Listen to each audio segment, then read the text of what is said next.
do have a bone to pick, and I think I know the answer to this, but I'm just going to go at it, right?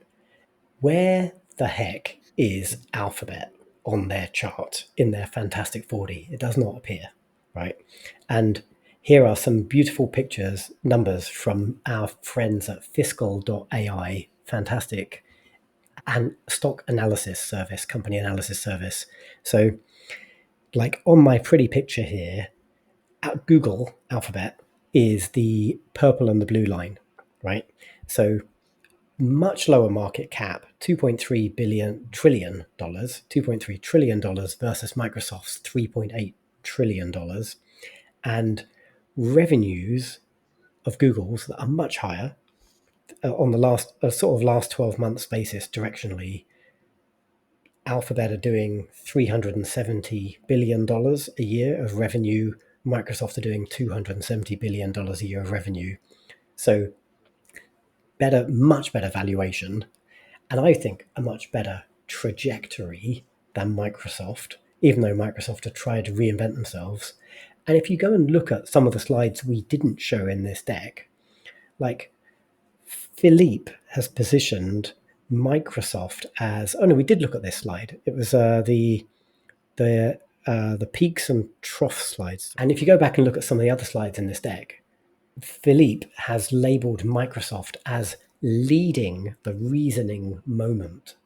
What the F? Like, no, that's not the case. They don't, like, they try to buy a piece of OpenAI and partner with them and embed OpenAI, and now that relationship is like questionable. Yeah, okay, they've got Copilot and they've embedded some of that stuff into their product set. Are they leading reasoning? They're not, right? The people who are leading reasoning are OpenAI, are Anthropic, are Alphabet. So Badger, so right, they're insulting your thesis in favor of Google, basically by omitting them, and that's why I think you're asking good questions. But I think this shows the other problem. Now, I don't understand in that case their what's it called, their methodology, exclude multiple compression versus the market. Well, according to your chart, Microsoft is the company that has the higher multiple, right? They're worth more, but they make less money than Google. So if any company is going to compress, it's going to be Microsoft, not Google. So they're in terms of multiple, then they obviously must outright just not believe Google will be right. Will be able to cross this AI chasm. Yeah, I'm glad you went there because this was my conclusion. But I think you've done it the other way around. So I think they've excluded Alphabet because Alphabet has experienced market like valuation compression versus the market. Oh, has Yeah, rather than will. yeah, Oh, exactly has. Whereas Microsoft oh, valuation multiple has expanded because if we go back to what you always say about technical trading, even though neither of us are technical traders, but you say when you apply this sort of simplistic lens, if price go up, good; if price go down, bad.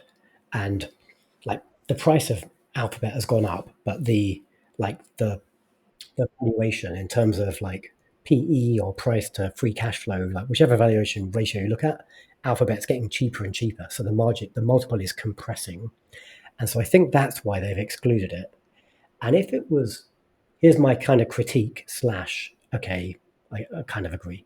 Like if they literally just took that as a blunt tool and they said, we're going to now just chop out blindly any company where the multiple is compressing, well, that's just dumb. I don't believe they're doing that because it's companies where the valuation is improving and the company is still growing. Like if all the other metrics are looking good, but the valuation is improving, they are the companies you want to invest in, not the ones you want to disinvest from and ignore. So I can't believe for a second that's what Co2 are doing. I think what they're doing, because they're putting together like a nice pretty slide and making it simple. What they're really doing with that filter is they're doing a whole bunch of very deep, nuanced work where they're not just looking at the multiple, like they're understanding the reason for the compression. And like there are good reasons why something could get cheaper because maybe like the market, well, not that's okay. there are good reasons why a multiple might be compressing, and there are bad reasons why a multiple might be compressing. And I'm certain they're doing that work. And probably it's just that their view and my view disagree, and we both understand these companies well, and we just happen to disagree on the facts, which is fine. That's how a market gets made. Someone's a seller and someone else is a buyer. Yeah, agree with everything you said. Blunt instruments are to be used bluntly, and in this case, this is such an interesting moment. You have these world class investors basically tossing the egg at a company that you recently gave 10 out of 10 badgers, and you defended your thesis, I think, quite adroitly, if I may. Like with this, you have a sophisticated series of thesis statements. And these guys are, I mean, I don't know, maybe there's some other hidden thing, who knows, but these guys are obviously disagreeing with you in a way that, now that you pointed it out, is very, very strange. They must legitimately not believe the same things you believe. And for what it's worth, I'm on your side in this one. Sure. Time will tell. Like, I guess it is the fear around AI disintermediating search, and that's going to lead to like revenue declines, I suppose. But they haven't published anything on that. But that's a reasonable thing to believe based on the current position. I just happen to believe otherwise. All right.